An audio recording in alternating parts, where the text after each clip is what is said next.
How's it going, people? Welcome back. Lee. This guy.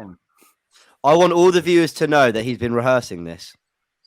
And he still messed it up. Ta-da!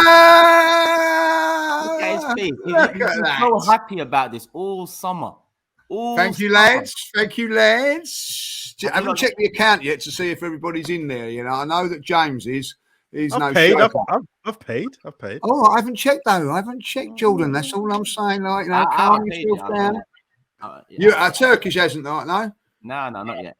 No, look, you was the winner of the last one, I believe. Like, so I was. Don't worry, I'll give you cash when I see you next. No problems, son. No problems. But bearing in mind, we're on a new platform now. Do you want to tell people maybe they don't know what we're talking about? What Lee's close? Oh yeah, good thinking. That's the professionalism of him. See, there. That's the Channel 4 of him there, coming straight in. Right, welcome. Thank you, Jordan. Thank you, Lee. Obviously, Fourever Arsenal's been going for a little while now over on the app AFTV VIP. But this season, we've decided to bring it to you guys on YouTube. Hopefully, a couple times a week, depending on schedules and whatnot. But we are here on YouTube now. Make sure you guys hit the like button if you haven't already. Let's get the likes up straight away. First one of the season, Crystal Palace away. And somewhat of a good window. Sorry, I was meant to explain about the shirt. Lee's flaunting the shirt basically because he won last season's prediction league. Every week we make predictions on the next Arsenal game. We left that Europa League last season, but we might be including that this one. We'll have a talk with the lads and see what they're saying. But Lee did win it. I won it the year before, so I thought I need to give someone else a chance. So didn't just win it. You're right. You didn't just win it. You then plunged me into debt. Yes, you had to get the authentic version, didn't you? You won't be playing your silly games no more, then, James. Will you? Like, you know, I trust you. You know what I mean? Your ritual and all that costs you extra £10. Your ritual. The ritual's out the window. Yeah. God forbid you didn't get the player fit one. But anyway, I hope you're happy. I'll give you my idea. Take that one back and go get that one. So I went for the most expensive one you can get. Like, you know, it's got all hair under here. It's like fantastic. It is, like, you know what I mean? Yes, I did, and because I went for the extra one, you had to pay the extra money because you come bottom of the league. It's been a little while. Let us get used to the I just want to say that I was the newcomer last season, so out of politeness, I allowed the seniors to run away with the league and do their thing. I will not be so generous this season. Just saying. Says the one that never got one result right. The whole season. Let's get into it because there's a lot to get into. It's been a little while since us four have been together. All right, let's start with the transfer window. Jesus, Zinchenko. We haven't got to see Vieira yet, but Saliba's coming and hit the ground running. Jordan, let's start with you, man. How you feeling with Palace only a couple days away now? Do you think we are well prepared for that game? I'm feeling good. I feel like we are prepared. I don't know about well prepared. I think we're prepared. Are we more prepared than we've been in a little while? 100%. I reckon we are going into our first season prepared in maybe a decade. Maybe 10 years. I can't think of the last time that we've gone into a season and I feel like, we can do something. I don't think we're fully prepared. I still feel there's a couple of positions that I think we need to fill that I'm fearful that we won't if we're going to achieve our objectives. But in regards to Palace, I think we've got enough to try and get a result there. I wouldn't be surprised if we lost. I don't go into that game overly confident, but the window's been a good window. I'd mark it a B-. I'd mark it a B- out of that doesn't work, does it? But you know what I mean, B- as in a school report. B- out of 10. No, shut up, Dean. No one noticed it.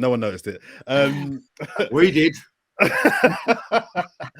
So overall, man, I think it's been a good transfer window. I like how we did our business relatively early. B, we brought in players that I thought we needed holes filling, and C, quality. I'm seeing quality, man. Jesus, that's quality. Zinchenko, a good player, quality.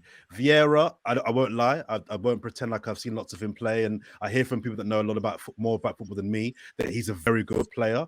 Cool. The backup keeper was signed, obviously, a window before that. Who else we signed? Who else we got? Is that it? Yeah, Zinchenko, Jesus, Vieira, and obviously came January. Marquinhos. Marquinhos, yeah. I mean, we don't know how he's going to do, young prospect, but yeah, I'm confident, man. I'm not overly confident, but it's a good window. It's a good window. B minus. James, what are you giving it out of 10? Probably an A. But apologies to mine. I think there's a slight delay. I think it's been a really good window. There's still more to be done. That's kind of the point that people keep coming to, but we need a little bit of depth in the front three, and Jesus covers multiple positions. That doesn't mean you don't get another one, because we need the bodies, we need the numbers. But in terms of some depth that can play across front three, and mainly having that number 9 that I think can genuinely terrify, debate going about that. But I think also potentially had some much needed quality in midfield. And I was thinking we'd see it. I'm now more hopeful that we'll see him in midfield. But for what he's done in that position for Ukraine, he's clearly incredibly talented in that field. And he used to be a number 10 as well.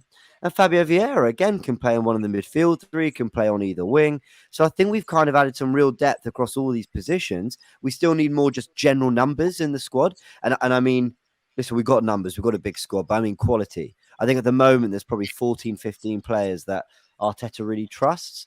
And I think he's got to get that number to about 17, 18, with a couple kind of fringe players that help out here and there. But I'm really happy. And I've got to say, this is also the most confident I've been going into the season for a long time. Jordan said a decade. And I was just quickly trying to remember what our opening games were since kind of 2010-11, where we drew at Newcastle. Jovini got the red card.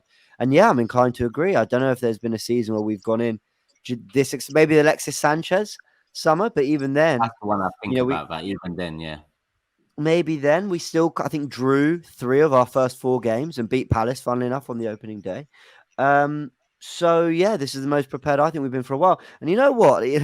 Forget the rituals for a second. I think it's really about time we start backing these players in terms of Arteta's a lot of money to spend. They're very much his group. It's a group that we buy into, or I certainly buy into. I want to be putting my chest out for this team now a little bit, because it's got to come together now. Yeah, 100%. This season is a massive, massive season. Not only for the players, but the manager. Ed, who's done a lot of work now, and I think I agree with you guys. I think B.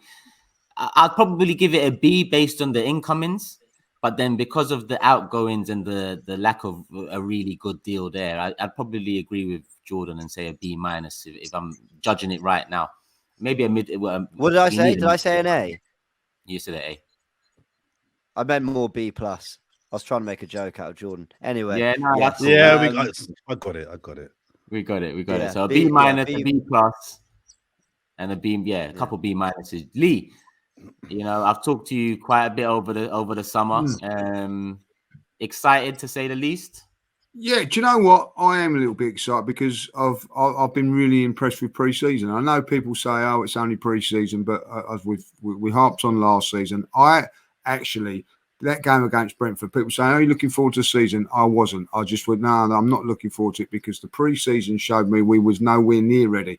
And I agree with what Jordan says. This is the first time for a very, very long while, could be even longer than that I'm thinking that we're at least ready. We've got an 11 that I feel we played against Chelsea, we played against Seville, and I feel that's the team that will play against Crystal Palace, and I feel confident with it.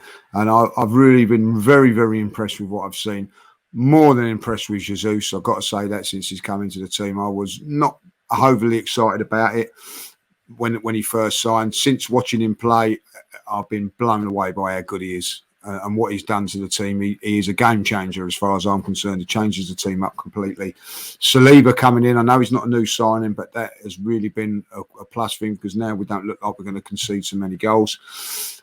Has it been a good transfer window? Well, at this moment in time, it's still going. So I'm on a C plus at the moment, because, and I'll tell you why, really on the fact is that those 2 midfield players, in Xhaka and Partey have not been backed up. And it's been a midfield that we've had for a few seasons now. When them two were out last season, our season crumbled. So if that happens again, we'll be back to where we were. Don't matter where we are in other positions. It's a key area. They have dominated the midfield in the last 2 games. And the reason they've dominated because they're good players, brilliant against Chelsea, brilliant against Seville. And because of that, we just go on and win games. So if we can get somebody in that midfield, then I'm going to be looking in the A pluses out of 10. I think, as we're saying there, I think it'd be a very, very good transfer window. The only thing that has not been good in this transfer window so far is that Vieira we've not seen him. I'd love to see what he's like. Hopefully he starts training this week. So hopefully within the next couple of weeks he'll be involved as well. So we're getting there, boys. And I'm telling you that I feel it is exciting. Do you know what? Last season, dreading Brentford, I'm actually looking forward to going to Crystal Palace, despite it being a tough place to go. I'm looking forward to it. I'm up for the challenge this season. I'm with James. No excuses. Players are in the positions. Let's go, Arsenal. Lee mentioned the word excitement. He's excited there. And I watched a few of the fan cams after the Seville game on the weekend. And look, we all know that I'm the miserable Mo over here. Are you? Cool. I thought I was that one. No, you're worse. You're worse than me. She makes you look like Mr. But and again, I'm not in the business of policing how people feel. I understand why people are excited. I genuinely get it for the reason we've just given. We've brought in some good players, and we got them in early. My big thing at the end of the season was I don't care who you sign, just get them in early. We did that. But I'm hearing a lot of fans, and I'm concerned. I'm hearing about 3rd minimum, and we should be contesting for the title, and Jesus is going to score 30 goals. I'm just like, we've read this book before, and it doesn't end well. I'm a little bit more receptive to the excitement because, as we've just said, for the first time in a long time, we actually feel like we are pretty much prepared for the season. So I'm a little bit like, I get it. It doesn't feel like it's blind optimism. There's a reason to be excited. Brilliant preseason. 7 goals in six games from Jesus. I was thinking today, when was the last player you can think of had a preseason that good? I can't think of the last player that had a preseason. 7 goals in 6 games, including goals against Chelsea and Seville. That was one game. That was one game. He scored. That was one game over a blew me away preseason. Though. What a player! Ah, shut up. over a whole preseason, Jesus has been phenomenal. So I get the excitement, but when I start hearing about 3rd and 2nd, I slightly wince. But that's because I'm the pessimist. But so what is it for you then? Because when you said 3rd minimum, the first thing that popped into my head, and I just didn't want to interrupt you, is it is top 4 minimum now. Yeah, I agree with that. Yeah. I agree with that. Whether we get that or not, I'm not convinced. But I think the target placed on Arteta's head from the board and the fan base now has to be 4th minimum. But I'm hearing fans saying comfortably 3rd. We should be in the mix between Liverpool and City. I'm like, but you know what is, Jordan? There's other good teams out here. Do you know what it is? I get what you're saying. And I agree. The fans saying title challenge, 3rd minimum, you're going too far for me. But at the same time, 4th minimum feels a little, I don't want to say a little low, because we didn't even get 4th last year. So, if we get 4th in Champions League football, I'll be very happy. But there's this kind of grey area between, okay, if it's 4th, but we've kind of cut the gap to the top 2, we've scored a lot more goals, we've lost a lot less games, we've won a lot more matches, then I'll feel satisfied. I kind of feel like I need to see a real leap in performance this season. There are a lot of games last year, mainly in the autumn, where, you think of Watford, Newcastle at home, where we won. We weren't brilliant, but we were kind of good. You looked at kind of other games where you could see there was something about us, but we lacked a little bit of quality in the final third. We competed against Liverpool at City at home, but we ultimately lost them both, and we lost to both the big 2 on all 4 occasions. So I think it's a case of, yes, 4th minimum, but they're still.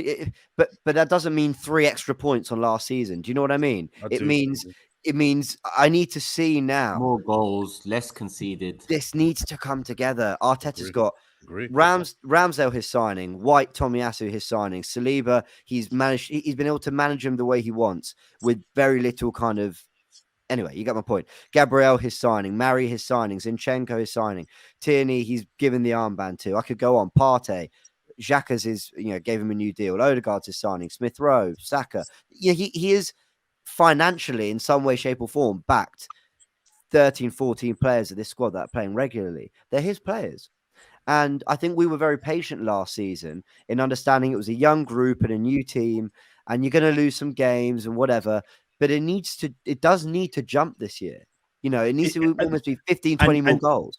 And you've broken it down really well, and I agree with that. But I get a sense that a lot of the fan base, because we've had a very good preseason, we've got caught in our own web. And in that web, we've forgotten that Tottenham are pretty good as well.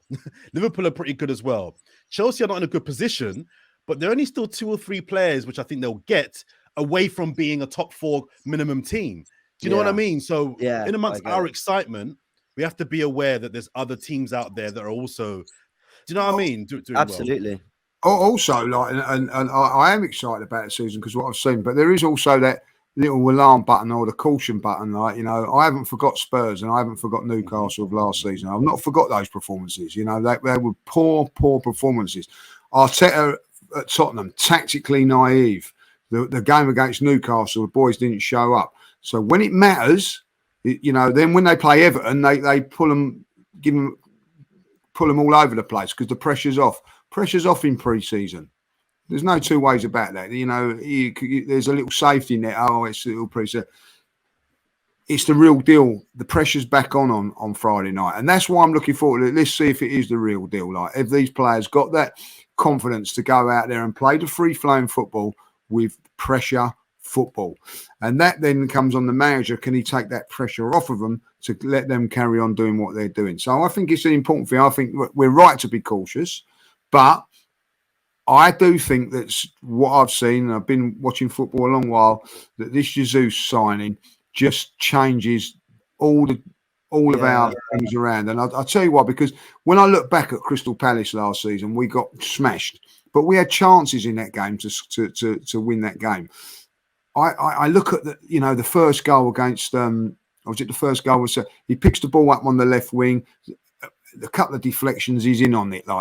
Last season, Lacazette wouldn't have got on the end of that. The goal for when Martinelli puts the ball across, it would have flashed across, and Lacazette would have been 1 inch or 2 inches away from hitting it.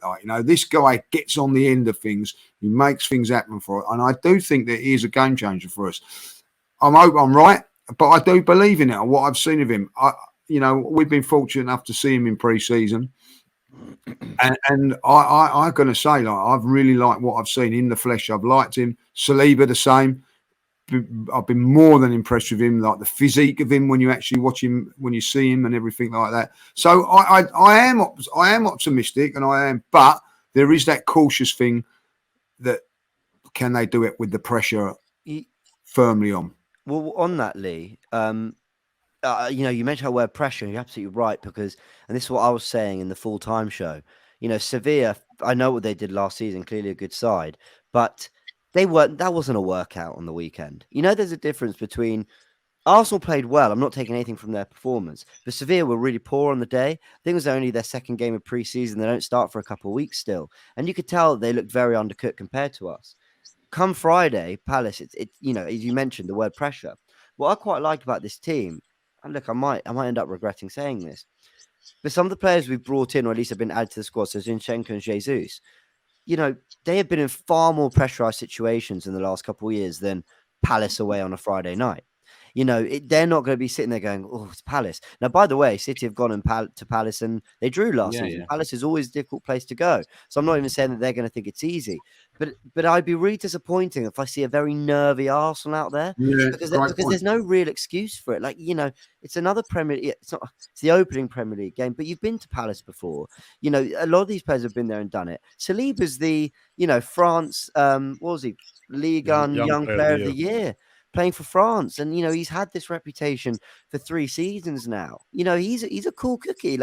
You can see he just oozes composure. So I'm quite excited about this group and how they might deal with it. Whereas last season, while I still think these players have a part to play, the likes of Cedric and Tavares starting, very different to Saliba being in there alongside White and Zinchenko and that kind of thing. I think it's a really good point you made there, James, about the Palace game, because the Tottenham game, we tactically got it wrong. The Newcastle game, we were just rabbits in the headlights and we blew up. But the game that for me was the first alarm bell of that period was the Palace game away. And I don't think they were prepared for what was to come. Under the lights, it's loud at Selhurst Park. I've been there millions of times. It's the nearest club to me. And I know it's a small pitch. They make it horrible there. And I don't think Arteta prepared them for what was to come. I want to see, and one of my big things for Arteta is learning lessons. I'm glad it's the first game of the season for us. I want him to go back there and show that actually we're going to go in there. It's going to be loud. They're going to have the big flags, the big drums. They're going to make it horrible. Friday night, first game of the season. They want to win. Vieira is their manager. But you know what? I want our manager to say to the team, okay, cool. Just relax. We're going to go there. We're going to ride the first 20 minutes and we're going to play our football. Or, you know what? We're going to stick it on them. We're not going to sit back and defend and keep them out and then hit them on the attack. We're going to put it on them. Either way, have a plan. We went there last year and we didn't have a plan. We just went there and we're overwhelmed. We have to send a message, in my opinion, in that first game of the season. I know Palace away is difficult. I know that.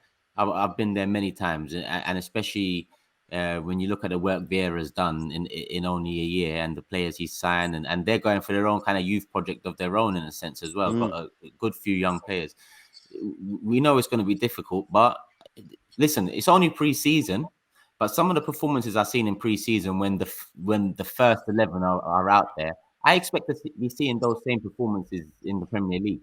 I expect to be seeing some, us imposing our style of playing now, going into games confident, going into games tactically astute. Now, 3 years into this process, yes, a few new signings on board, but like James said, those signings, a couple of them know Arteta already, so I'm sure they know the way he wants to play. So, in my opinion, we need to send a message, because when we've just talked about the transfer window and how, we feel better prepared going into this season than we have done in maybe a decade or more.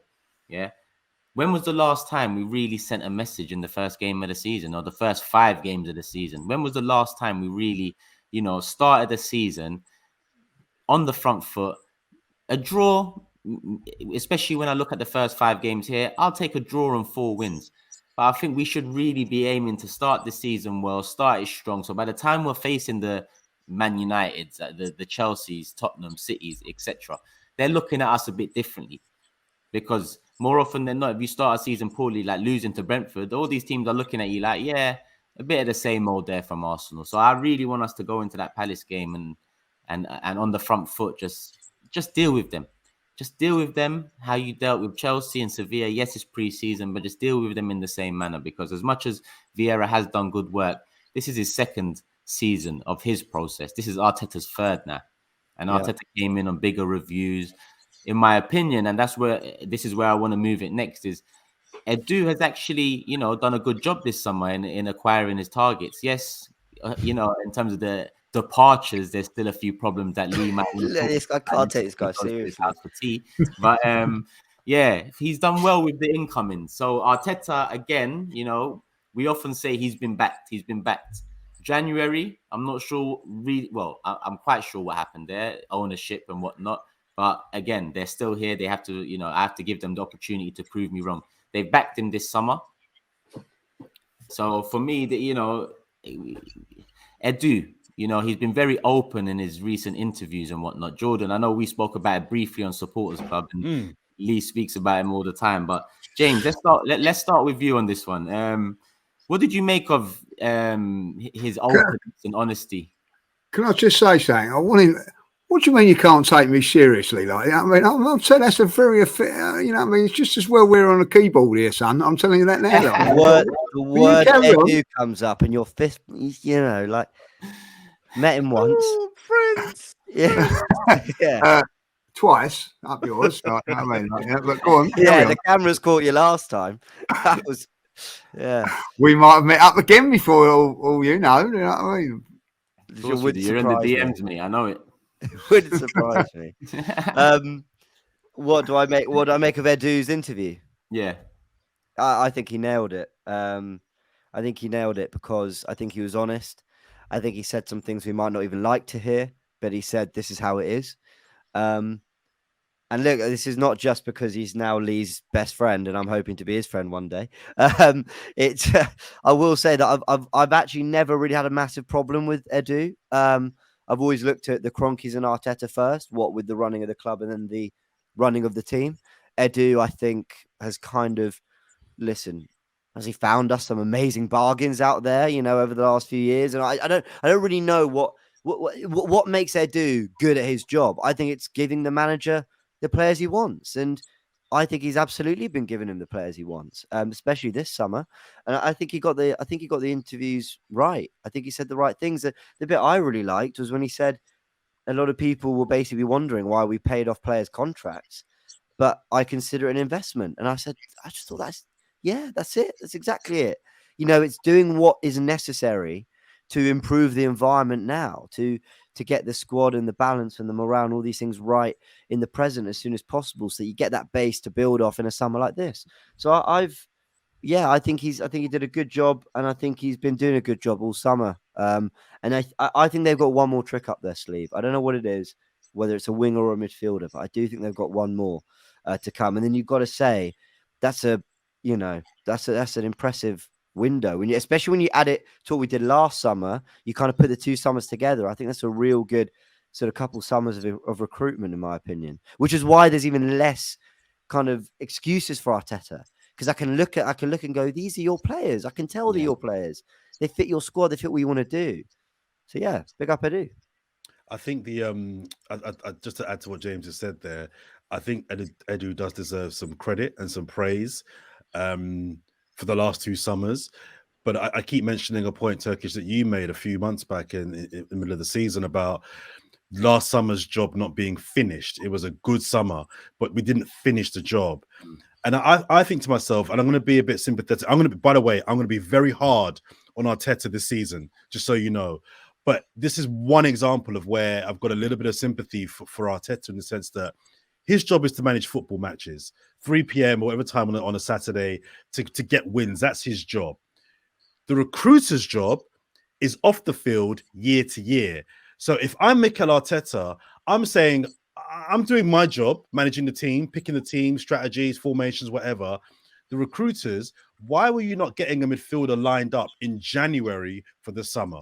We all knew we needed a midfielder. The recruiter's job is to recruit, and that is an all-year-round job behind the scenes. Mikel Arteta can't do it all. He can't do everything. So I'm doing my job. Recruiter guys, can you do your job? We need a midfielder.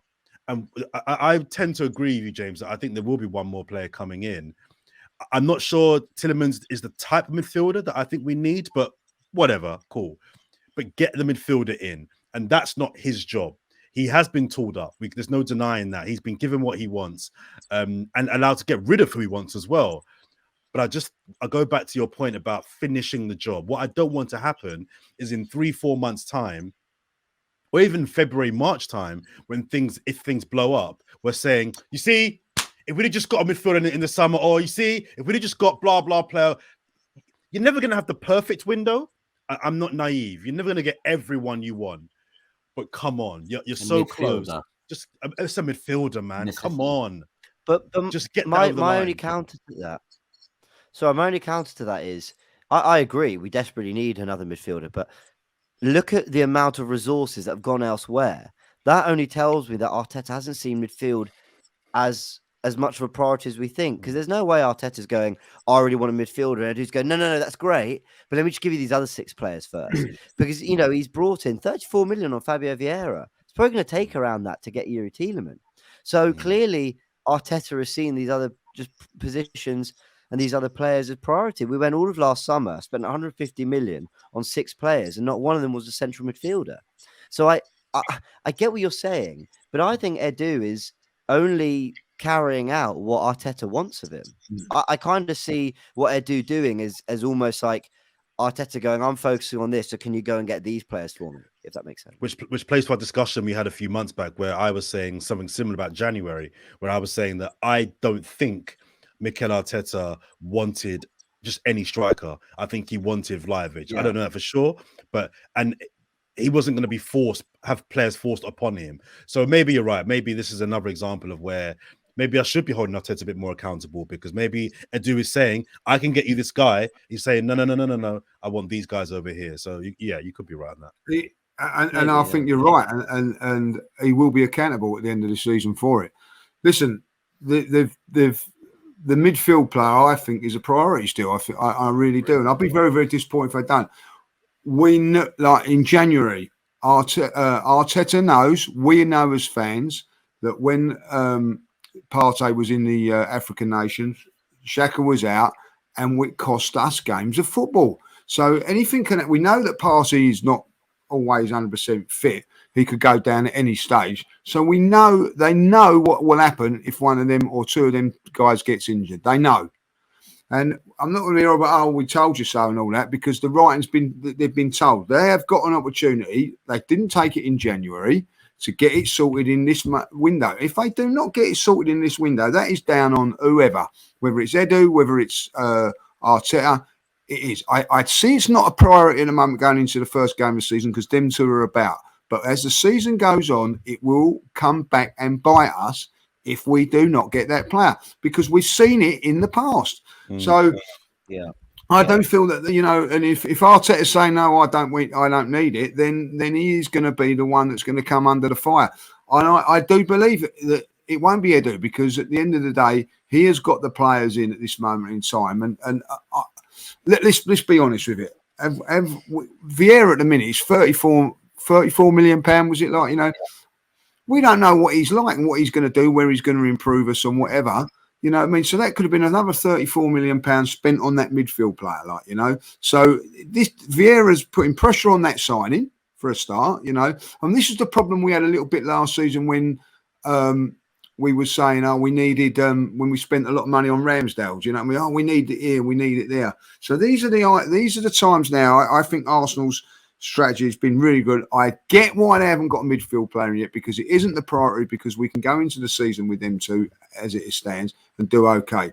But I believe that maybe at the end of the season, I do believe that by the 1st of September, Arsenal will have a midfield player in there. If they don't, I think it's the same sort of mistake as not getting no one in January. I know we go, we don't get anybody, but if we've just got somebody in January, we had Partey and Tierney out towards the end of the last season. It cost us. We've resolved that now with Zinchenko. We've resolved that on the left-hand side. Please, just get it sorted in that midfield. It sounds like everyone... I know we're going to move on to just very briefly as well. Yeah. There's so much talk about Jesus being, our most important player. Saka's a key player. Odegaard, Saliba, Ramsdale in goal. Do you know, for me, who the most important player in our squad is? The most important player in our squad, in my opinion, is Thomas Partey. It's Thomas Partey. Now, we know there's something going on with Partey, which we're not going to go into on this pod today. But for me, the need to have someone that can play instead of him and with him is so important. He will get injured again this season. I'll put big money on it. He'll get injured this season again. So the question I wanted to ask, and it's still relevant, we all want a midfielder. If that's what it sounds like. One more signing that comes in, we're all going to agree to midfielder. Is that midfielder backup support for Partey, or is it a midfielder that's an upgrade on Xhaka? Because recently there's been a lot of praise on Xhaka. Great question. I think you've got to be looking for upgrades all the time. You've got to be looking to improve. It's no good getting someone in there. I think maybe someone that's... Look, Xhaka's 29 now. Is he 29 coming up 30? You know what I mean? So I think it's either got to be someone that's got real good potential or someone as good as him now. I want someone to come in that can challenge both of them. I really do. I think that, you can go, he can play in Partey's position or he can play in Xhaka's position. The ideal one was the one that went down the road, if I'll be honest, you know what I mean, which for whatever reason, the club decided that wasn't their player. When also, let's be honest, he touted Arsenal for 2 years. But Arsenal chose not to go down that route. So I look at it and think, well, if you've not chose to go down that route, you must have someone up your sleeve. And that's what I think that they will. We'll have to see who it is. But I think that eventually someone's got to come in with the long-term remit, if you like, of replacing Xhaka, because Xhaka's 29, 30. Partey's in that age as well. Yeah, he's that age as well. So I think Tielemans is what, 25. James, is he like? Yeah, I think so. And that's what is interesting about him, is that he could play as that holding midfielder. He could play as that kind of left-sided 8 who gets forward a bit more, a la Thiago, obviously not as good. So yeah, Tielemans is an interesting one. I want someone who's a little bit more box to box. I know the Milinkovic-Savic rumours have been dead for a while, but I quite like the idea of him because he's really up and down and powerful, and he gives us a different dimension. Yeah, I think he'd have given our midfielder, just something different. But yeah, ultimately, kind of, I can see how either style of midfielder would benefit us. I'll be honest, I was one of the few fans who wasn't on the Bissouma hype, not because I don't think he's a brilliant player, but because I think he's first 11 quality, and I think in this Arteta system he could only have played in Partey's position. So again, it goes back to how much do we need depth for that position over just an actual upgrade who's going to play alongside him. So yeah, but it is going to be interesting, and the more I kind of think about it, the more another midfielder probably is coming in. And I have this sneaky feeling that Lucas Paqueta that's not completely dead in the water. I don't know why. Just kind of the name keeps popping up every now and again. Savic would be ideal, but I'd actually take Paqueta or Tielemans too, because I've been waiting for an upgrade on Xhaka for a little while. And I know Xhaka, with better players around him, seems to have improved. But when he's getting into the box, there's still, you can improve heavily on his end product, especially. And his shooting from outside the box. I think Tielemans even brings that, and he's probably my third choice on the list of 3. Yeah. So listen, I welcome any one of those, but I do agree with Jordan as well. If Partey gets injured, it's El Nene, who did well at points last season, but I think Jordan said it again. He these players might do good 2-3 games, but when they're asked to do it for a longer time, they can be a bit more exposed. You know what I think it is with El Neni, though? I think his level's almost kind of raised around him. And often when we've kind of said, oh, El Neni's not good enough for Arsenal, actually look at the team he's playing in. It's not particularly great. Or he's playing in the Europa League team or whatever. I kind of think if you had the whole first 11, but for whatever reason Partey can't play, he's picked up another injury, and then you dropped El Neni in that first 11, I honestly think you'd get a really solid, consistent level of performance from El Neni. Would he change the game? No, but I also don't think you'd be looking at it and going, oh, we lost that game because of El Neni, if that makes sense. I really do think in a really proper functioning team, that is confident and is on a winning run and whatever, I think he can do a good job as a backup, which is maybe why I don't see that backup position as such a priority. But I did get what you guys said. I think it's a great question, Turkish. I think it's clear that Xhaka is Arteta's guy. So I think whatever happens, if Xhaka's fit, he's starting. So I think it's more a question of cover for Partey. Partey will go down. He will go down this summer at some point. He will. Yeah. So for us to know that, because we should know that, and not prepare for that, is negligence. It's negligence. Yeah. He will get injured. So I'm just concerned about that particular position. So my argument is Arsenal's midfield. Let me give you 2 midfields. New holding midfielder with Xhaka and Odegaard, or Odegaard, Partey, and then a new midfielder. I think that second option is better than the first option, if that makes sense. I agree with that. I agree with that. But look, listen, we're giving Xhaka a disservice. But I think he has a major role to play in this team and this squad. But we need to upgrade. If we're going to go on and win things and challenge for titles, we're going to have to upgrade. And where are you going to get? Where are you going to start challenging Liverpool and Man City? You've got to have better players. And where are you going to upgrade it? I'm afraid it's that midfield. And Thomas Partey hasn't. I don't think has pulled up enough trees for me to say, oh, I'm absolutely bowled over by him, because I'm not.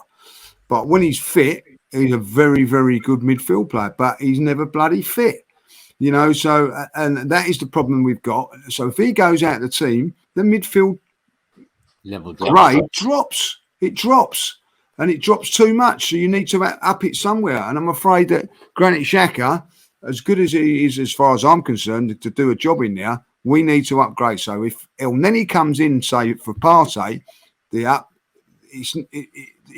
we've got that gap. You know, Partey and Xhaka's a good midfield. El Neni and Xhaka isn't a good enough midfield to take us to the top 4. That is a fact, right? So if Partey goes out, you need somebody else in there that's going to raise that bar. And that is why we've got to go and get someone. Yeah. Sorry, Turkish, I'm taking over here. Sorry, but I did a bit of homework for this show because I'm taking it seriously. I did a bit of homework. All right. So I gave the season some thoughts. Just kind of talk about the season incoming, because this is the pod before the first game of the season.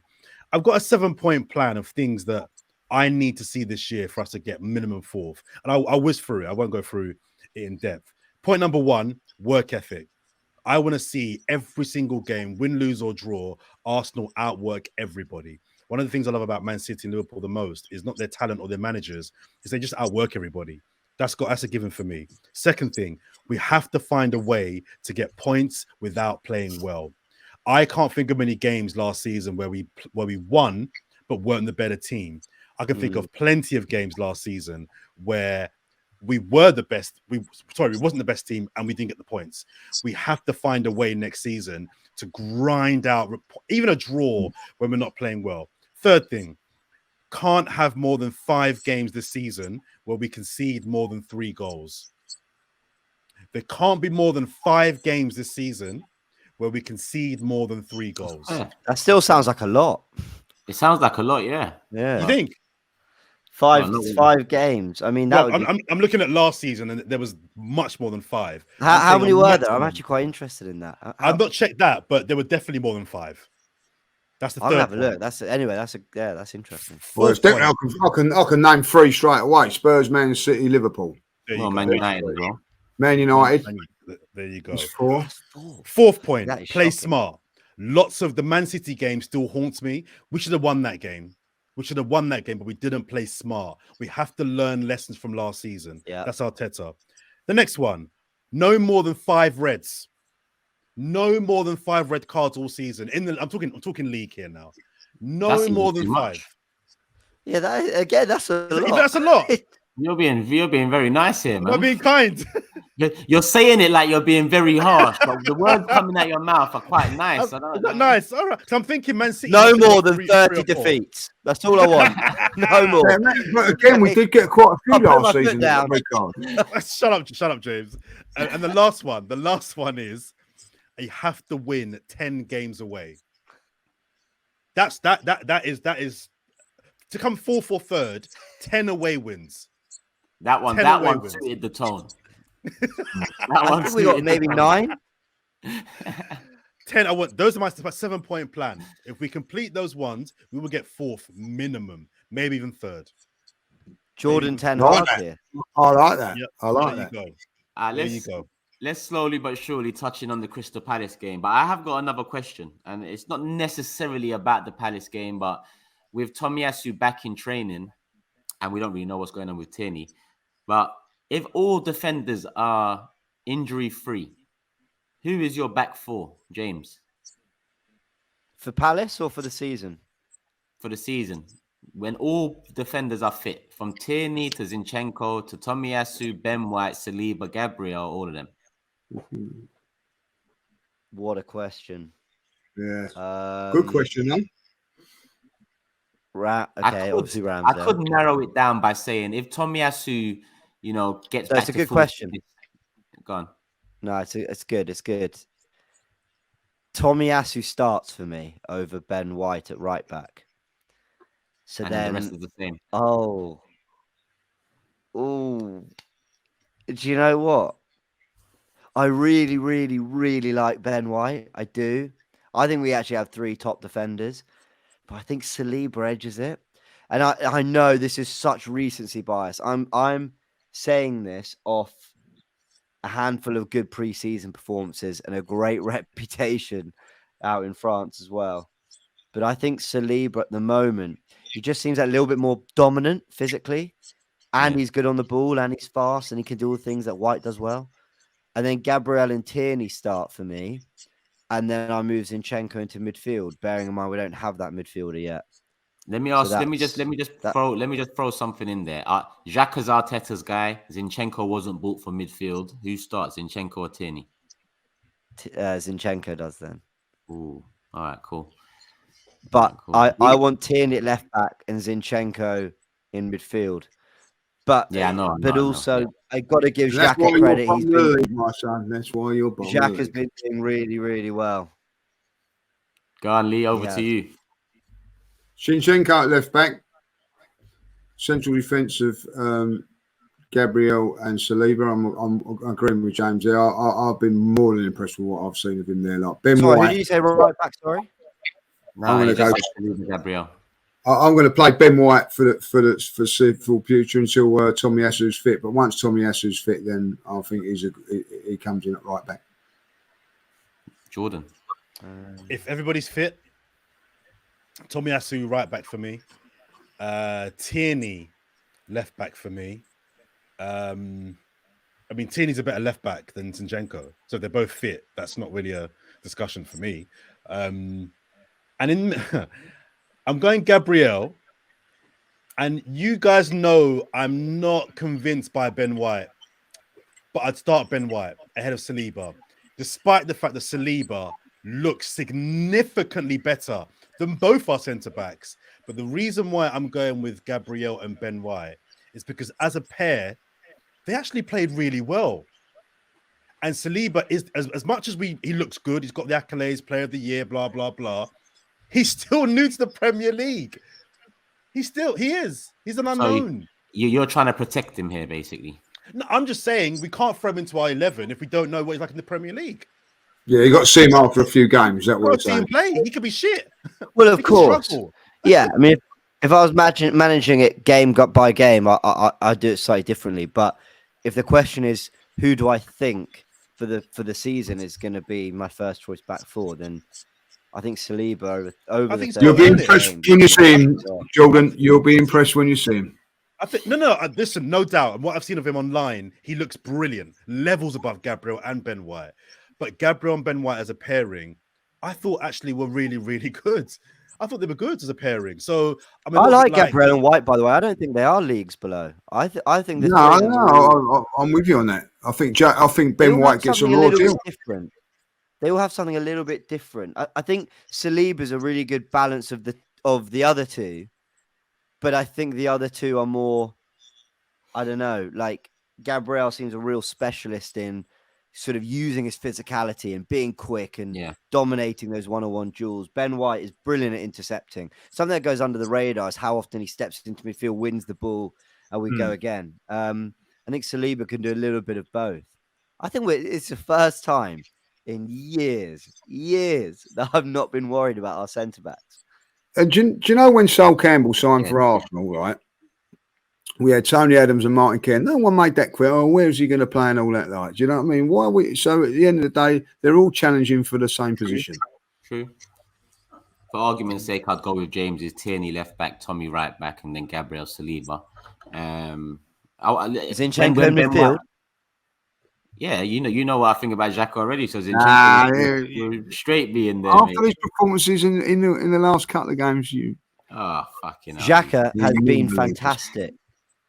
Xhaka's been fantastic the last couple of games. I really will say that. But my thing with Zinchenko is more the underrating of him as a midfielder. Nothing to do with I get that. Trying to take Xhaka here. I actually think Zinchenko has got a lot of quality. I'm not in that camp yet. I hear a lot about this Zinchenko in midfield. I need to see it. I was impressed with him in the internationals against Wales and Scotland. I was in that role. I was impressed. But then again, I've been impressed with Xhaka when he played for Switzerland. So there you go. So who thinks that we're going to get top four? At this moment, I do think Arsenal get top four. Yeah. At this moment in time, with the business that's currently been done by everyone, I say fourth. Yeah, I'm with you on that. But United get De Jong, Chelsea get a couple more in a few weeks. At the end of the transfer window, we're touching on that one again. There will be our season predictions in that one. I've got us fifth.